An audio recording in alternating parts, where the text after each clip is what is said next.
I'll never forget the summer I was 8 years old. It was a time of carefree laughter and endless summers spent playing in the woods behind my house. My siblings, Emily and James, were always by my side, and we would spend hours exploring the winding trails, searching for adventure and making up stories to tell each other around the campfire. Our parents would often warn us about the dangers of the woods, but we never listened. We knew that as long as we had each other, nothing could hurt us. That was until the day I stumbled upon an ancient mirror hidden deep in the forest. It was an old, worn-out glass with a cracked surface and strange symbols etched into its frame. I remember feeling drawn to it, like it was calling my name. Emily and James were hesitant at first, but I convinced them to let me take a closer look. As soon as my reflection touched the glass, everything went white. I felt a chill run down my spine as I heard Emily's voice whispering in my ear, "Don't look again." But it was too late. The mirror showed me a vision of our summer home, but it was different. The trees were twisted and gnarled, and the sky was a deep, foreboding purple. In the distance, I saw a figure standing in front of our house. A woman with long, flowing hair and eyes that seemed to burn with an otherworldly fire. I tried to shake off the feeling of unease, but it lingered long after I left the woods. It wasn't until weeks later, when Emily started acting strangely, that I realized the mirror had changed her in some way. She became withdrawn and isolated, as if she was hiding a dark secret from us all. As the days went by, Emily's behavior grew more erratic.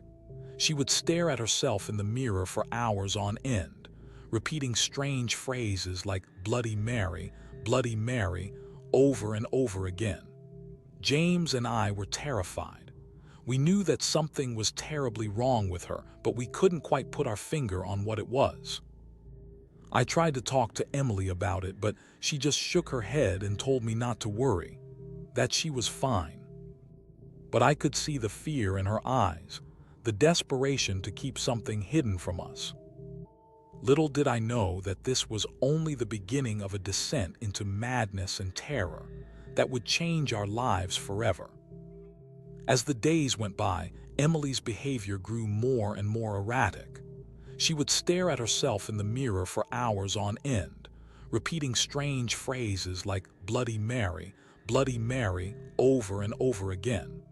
James and I were terrified. We knew that something was terribly wrong with her, but we couldn't quite put our finger on what it was. One night, as we were lying in bed, Emily suddenly sat up and began to whisper to us. She told us about a place she had discovered, a realm where the dead dwelled, and where the veil between worlds was thin. She called it the place of reflections, and claimed that it was a domain ruled by an ancient and malevolent being known only as Bloody Mary. She spoke of strange rituals and sacrifices, of children who were chosen to enter this realm and confront their deepest fears.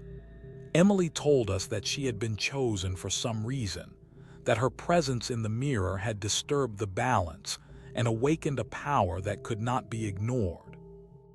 As she spoke, I felt a creeping sense of dread. The words echoed in my mind like a mantra, drawing me deeper into the abyss. I knew then that Emily was no longer the same person I had known just days before. Something had taken hold of her, something ancient and evil. The next morning, James woke up to find Emily gone. She had vanished in the night, leaving behind only a note with a single sentence scrawled on it. "I have been called to the place of reflections." James and I searched for her everywhere, but she was nowhere to be found. We knew then that we were running out of time.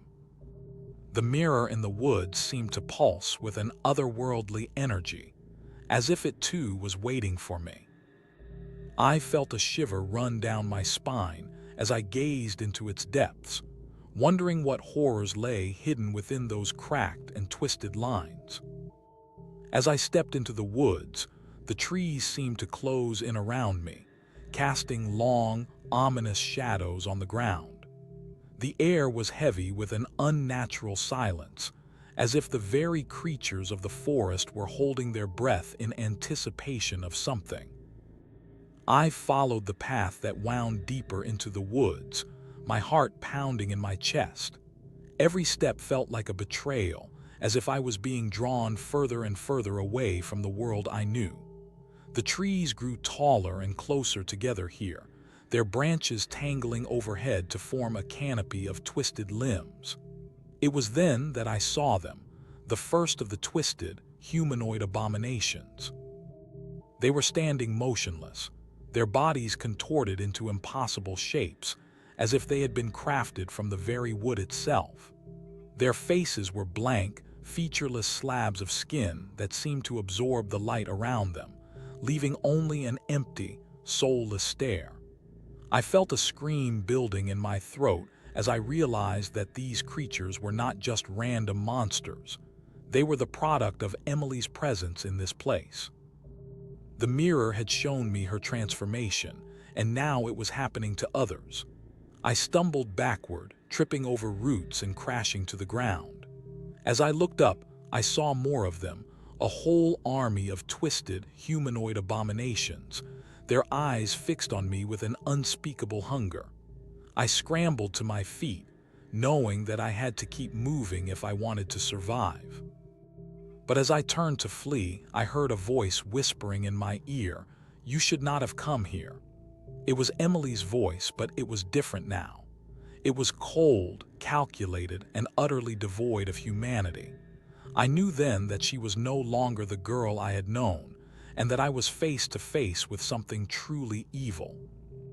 As I stumbled through the forest, I couldn't shake the feeling that I was being herded towards some unknown fate. The twisted creatures seemed to be everywhere, their blank faces watching me with an unnerving intensity.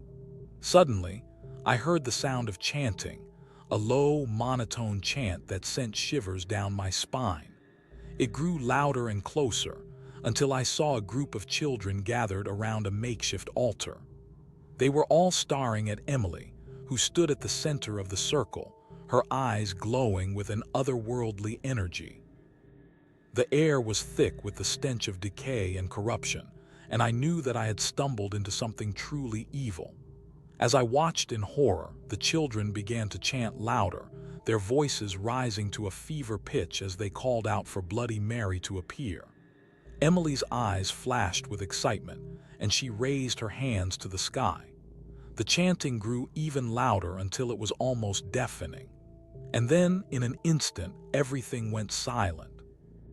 The children froze, their faces blank and expressionless, as if they were waiting for something to happen next.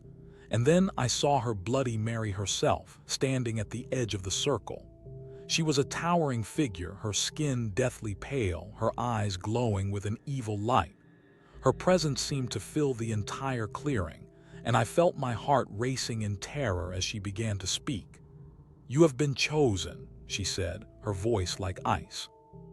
"You will be the next sacrifice." The children stirred, their faces regaining some semblance of life as they turned to face me. Their eyes were blank, but I could see a flicker of hunger there, a hunger for human flesh. And then everything went black. When I came to, I was lying on the forest floor, my head throbbing with pain. The children were nowhere to be seen, but I knew that I had been chosen. I was next. As I struggled to my feet, I could feel the weight of the forest bearing down on me. The trees seemed to be closing in, their branches tangling together above me like skeletal fingers. I knew that I had to move, but every step felt like a betrayal. The forest was trying to hold me back, to keep me from escaping the horror that lurked within its depths. The air was thick with an otherworldly energy, and I could feel it coursing through my veins like liquid fire. It was as if the very fabric of reality was being twisted and distorted, warping into something new and terrifying. Suddenly, the forest erupted into chaos. Trees splintered and fell, their branches crashing down around me like a living entity. The sound was deafening, a cacophony of wood and stone that threatened to consume me whole. I stumbled forward, my heart pounding in my chest. I had to keep moving, had to find some way out of this place before it was too late. But the forest seemed to be shifting and flowing around me like a living thing. I couldn't keep track of where I was going or what lay ahead. It was as if the very ground itself was trying to trap me, to hold me in its grasp forever. I stumbled, fell, and scrambled to my feet again. The forest was relentless, its power building with every step. I could feel it growing inside me, a burning fire that threatened to consume me whole. As I stumbled through the forest, I began to feel a creeping sense of madness. The trees seemed to be closing in around me, their branches tangling together above my head like skeletal fingers. I could hear the distant sound of children's laughter and the soft whisper of voices that seemed to come from all directions at once. I tried to shake off the feeling, telling myself it was just my imagination playing tricks on me. But as I walked, the voices grew louder and the laughter more intense. It was as if the forest itself was trying to drive me mad.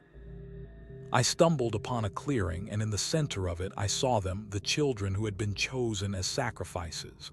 They were standing in a circle, their eyes blank and expressionless as they waited for something to happen next.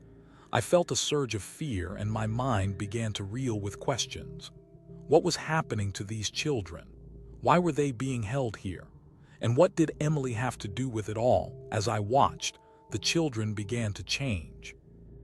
Their bodies began to twist and contort, their skin stretching and distending like rubber. Their eyes turned a milky white, and their smiles grew wide and toothy. I realized with a jolt of horror that they were becoming something else, something monstrous. And I was right in the middle of it all, surrounded by the very creatures that were meant to devour me. I tried to turn and run, but my feet seemed rooted to the spot. The children began to move towards me, their eyes fixed on me with an unnerving intensity. And then, everything went black. As I lay there, surrounded by the twisted, childlike creatures that were once human, I felt a presence over me. It was Emily, her eyes blazing with an otherworldly energy as she gazed down at me. And then, in a voice that was both familiar and yet completely alien, she spoke. "You see, mortal," she said, "I am not just a vessel for the spirits of the dead. I am the key to their true nature." As she spoke, the creatures around us began to change, their bodies contorting and twisting in ways that defied human anatomy. Their skin turned a sickly shade of pale, and their eyes glowed with an eerie light. They were no longer just children, but vessels for the restless spirits of the dead. "They are the ones who have been waiting for me," Emily continued, her voice dripping with malevolence. "The ones who have been trapped between worlds, seeking a way to return." As I watched in horror, the creatures began to merge into a single, massive entity. It was a being of pure darkness, its body a twisted mass of limbs and torso that seemed to shift and flow like a living thing. And at its center, Emily stood tall, her eyes blazing with an inner fire as she spoke the final words. "I am the one who will unlock their power," she said. "The one who will set them free." And with that, the entity let out a scream of rage and pain, its body exploding in a blast of energy that sent me flying across the clearing. As I struggled to get to my feet, I saw Emily standing over me, her eyes blazing with an otherworldly power. "You should not have come here," she said, her voice dripping with menace. "Now you will never leave." A turning point in the story where escape seems possible. As I lay there, surrounded by the twisted, childlike creatures that were once human, I felt a glimmer of hope. Maybe, just maybe, there was a way out of this nightmare. Emily's eyes seemed to gleam with amusement as she gazed down at me. But for a moment, I thought I saw a flicker of uncertainty in her expression. I took advantage of the distraction to scramble to my feet, my heart pounding in my chest. The creatures around me seemed to be frozen in place, their eyes fixed on Emily with an unnerving intensity. I knew I had to act fast if I wanted to escape. With a surge of adrenaline, I launched myself at Emily, determined to take her down and shatter the hold she had on these twisted creatures. She laughed, a cold, mirthless sound as I charged at her. But for a moment, I thought I saw a flash of fear in her eyes. I seized that moment, striking out at her with all my might. She stumbled back, caught off guard by my sudden attack. And in that instant, the creatures around us began to stir, their eyes snapping back into focus as they turned on Emily. For a moment, it seemed like we had formed an uneasy alliance. The creatures closed in on Emily, their twisted bodies closing in around her like a noose. She let out a scream of rage and pain as they dragged her down, her body disappearing beneath the surface of the water. I stood there panting, my heart still racing with excitement. Had I just turned the tables? Could I really escape this living nightmare? But as I looked around at the creatures, now freed from Emily's control, I knew that nothing was ever going to be the same again. We were no longer alone in this twisted world. And then out of the corner of my eye, I saw it. A figure watching us from the shadows, waiting for its moment to strike. I spun around, but there was no one there. Just the water and the darkness that lurked beneath its surface. I knew then that I had only just begun to play a game of survival, and that the true horror was only just beginning. I felt like I was drowning in a sea of madness. The creatures around me seemed to be closing in, their twisted faces grinning at me with an unnerving intensity. Emily's screams echoed through the water, and I could feel her spirit rising up from the depths, her eyes blazing with a fierce determination. I tried to swim away, but my body felt heavy, as if it was being weighed down by an invisible force. The creatures seemed to be pulling me back, their hands grasping for me like claws. I kicked out at them, but they just kept coming, their faces contorting into grotesque grins.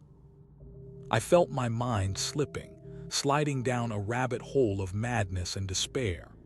I saw visions of Emily's past, of her life before she became the vessel for the spirits of the dead. I saw glimpses of her childhood, of her parents' love and loss, of her own dark desires and fears. I heard whispers in my ear, tempting me to give in to the madness, to let go of all reason and sanity and surrender to the abyss. The creatures seemed to be feeding on my fear, their power growing with every passing moment. I felt myself becoming one with them, merging into a single, twisted entity. My mind was fragmented, shattered by the sheer force of my own terror. I was no longer human, but a monster, driven by primal urges and desires. I saw the world around me distort and twist, like a funhouse mirror reflecting my own inner demons. The water seemed to be closing in, a living thing that was suffocating me with its crushing pressure. I knew then that I was doomed, trapped in this nightmare from which there was no escape. I felt like I was drowning in a sea of madness. The creatures around me seemed to be closing in, their twisted faces grinning at me with an unnerving intensity. Emily's screams echoed through the water, and I could feel her spirit rising up from the depths, her eyes blazing with a fierce determination. I tried to swim away, but my body felt heavy, as if it was being weighed down by an invisible force. The creatures seemed to be pulling me back, their hands grasping for me like claws. I kicked out at them, but they just kept coming, their faces contorting into grotesque grins. I felt my mind slipping, sliding down a rabbit hole of madness and despair. I saw visions of Emily's past, of her life before she became the vessel for the spirits of the dead. I saw glimpses of her childhood, of her parents' love and loss, of her own dark desires and fears. I heard whispers in my ear, tempting me to give in to the madness, to let go of all reason and sanity and surrender to the abyss. The creatures seemed to be feeding on my fear, their power growing with every passing moment. I felt myself becoming one with them, merging into a single, twisted entity. My mind was fragmented, shattered by the sheer force of my own terror. I was no longer human, but a monster, driven by primal urges and desires. I saw the world around me distort and twist, like a funhouse mirror reflecting my own inner demons. The water seemed to be closing in, a living thing that was suffocating me with its crushing pressure. I knew then that I was doomed, trapped in this nightmare from which there was no escape.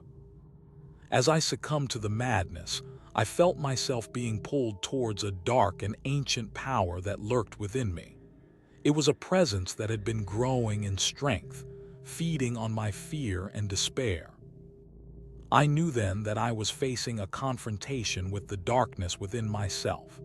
I stood at the edge of a great precipice, staring down into an abyss of shadowy depths.